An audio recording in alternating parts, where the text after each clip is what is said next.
আর গাড়ি আর 4 ড্রাইভারের হিসাব দেয়, আইন শৃঙ্খলা পরিস্থিতির হিসাব দিতে পারেন না। শিলংয়ে গুপ্ত থাকা অবস্থায়ও তার অর্থ ফুলে ফেপে কলা গাছ হয়ে গেছে। জনগণ একদিন হিসাব নেবেন। ওনার বক্তব্য শুনে মনে হয় বাংলাদেশের স্বরাষ্ট্রমন্ত্রী নয়, ভারতের মুখ্যমন্ত্রী কথা বলছেন।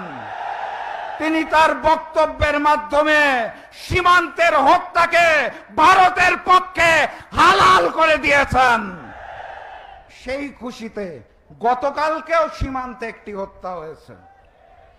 সেই খুশিতে গতকাল ভারত থেকে নবনিযুক্ত হাই কমিশনার বাংলাদেশে পা রেখে ভারতের 140 কোটি মানুষ আর বাংলাদেশের 20 কোটি মানুষ নিয়ে 160 কোটি মানুষের নতুন মানচিত্র করতে চায়।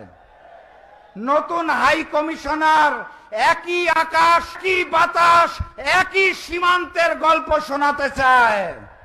আমরা স্পষ্ট ভাষায় জানিয়ে দিতে চাই, ফ্যাসিস্ট শেখ হাসিনাকে নিয়ে ভারতের করদ রাজ্য বানানোর জন্য বাংলাদেশকে নিয়ে যে ষড়যন্ত্র করা হয়েছিল, তার ফলাফল হিসেবে শেখ হাসিনাকে দিল্লিতে পালিয়ে যেতে হয়েছে।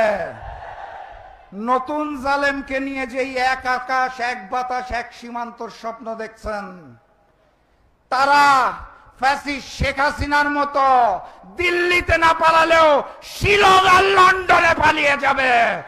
ভারতীয় আধিপত্যবাদের সামনে মাথা নত হবে না। গণভোটের জনরায়ের আলোকে এই জুলাই সনদ বাস্তবায়ন হতে হবে। এটা